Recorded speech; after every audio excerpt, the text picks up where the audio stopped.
Bonjour à tous, un exercice de Swift sur les dictionnaires et les tableaux. Énoncer, écrire une fonction qui prend en entrée un tableau de chaîne de caractères, de string, et qui va renvoyer un dictionnaire où on va compter, en fait, dans ce tableau, le nombre de fois que chaque valeur du tableau apparaît. Ça peut servir à une fonction assez pratique. Exemple, si je mets en entrée un tableau pim pam poum pim, eh bien, il va me compter pour chaque valeur. Donc pim, il va répondre 2.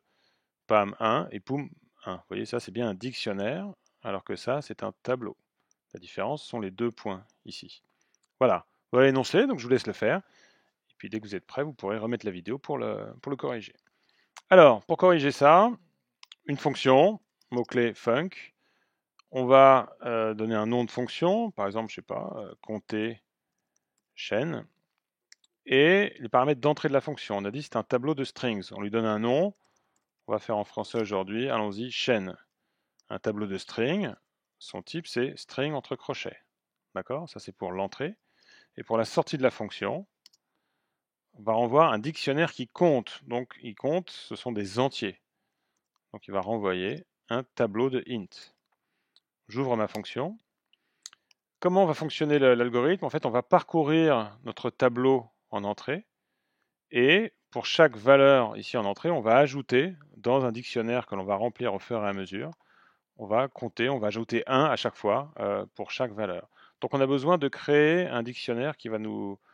non, pardon, d'ailleurs, la sortie, ce n'est pas un tableau d'entier, c'est un dictionnaire string int, où on aura en clé, effectivement, les chaînes, et en valeur, le nombre de fois que chaque chaîne est apparue.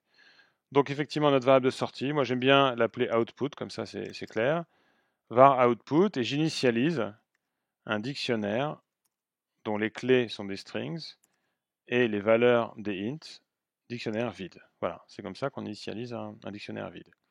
Et tout de suite à la sortie, regardez, je mets tout de suite mon return, mais à l'intérieur bien sûr, je mets return output.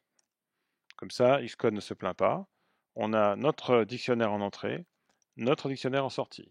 À l'intérieur, on va parcourir le tableau, donc avec une boucle for classique, for chain in chaîne.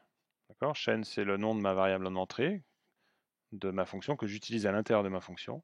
Et je crée ici une variable chaîne au singulier qui va me permettre de parcourir le tableau. Pour chacune des valeurs du tableau, voilà, for chain in chaîne. On va, là je vais faire exprès de faire une petite erreur et vous allez voir comment on va corriger ça. Admettons qu'on dise d'abord, bon, bah, pour chaque valeur de chaîne, bah, je vais récupérer la valeur correspondante du dictionnaire, donc ça fait output de chaîne, par exemple, plus égale 1. Hein, c'est-à-dire j'ajoute 1 à la clé chaîne dans le dictionnaire output. Mais ça ne marche pas, regarde, message d'erreur.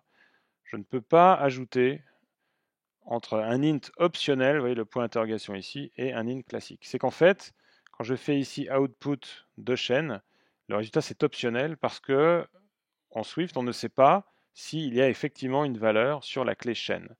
Donc puisque c'est un optionnel, on va devoir le tester.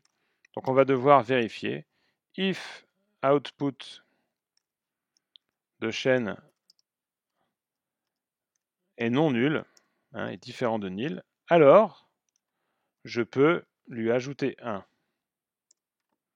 Et là, ça marche à condition de faire un forced unwrapping ici. Hein. Donc je unwrap, je force, je dis oui, je sais qu'il y a une valeur puisque je l'ai testé.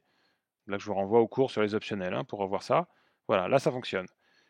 Mais dans le cas où output de chaîne était égal à nil, c'est-à-dire donc le cas else ici, c'est qu'en fait, on n'avait pas encore compté dans notre dictionnaire pour une certaine valeur. Donc dans ce cas-là, c'est juste qu'on va créer l'entrée dans notre dictionnaire et ça te fait output de chaîne égale 1. Voilà, donc si on l'avait déjà vu, alors on ajoute 1, sinon on le crée et il est égal à 1. Et là, ça doit pouvoir fonctionner, bah, testons ça. On va créer un petit tableau d'input. Oui, je reprends mes petites valeurs ici, mon petit dictionnaire avec mes strings. Et je veux compter, donc compter chaîne, que j'applique à mon tableau en entrée. Qu'est-ce qu'il me donne?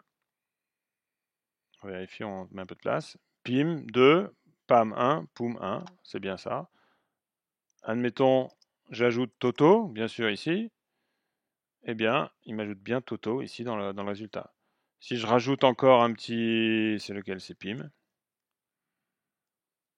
Voilà, il m'a bien compté les occurrences, le nombre de fois que chacune de mes chaînes de caractères apparaît dans mon tableau. Voilà. Bah, c'est tout pour cet exercice, mais il est intéressant, vous voyez, puisqu'on a vu un peu d'optionnel, les dictionnaires et les tableaux et les boucles. Donc beaucoup de choses dans ce petit exercice. Donc je vous invite à le refaire, hein, si vous avez du mal la première fois, à le refaire seul et éventuellement à revoir la vidéo. Voilà, donc retrouvez-nous sur notre chaîne YouTube, notre site web ou notre formation mobile peut-être. Voilà, à bientôt.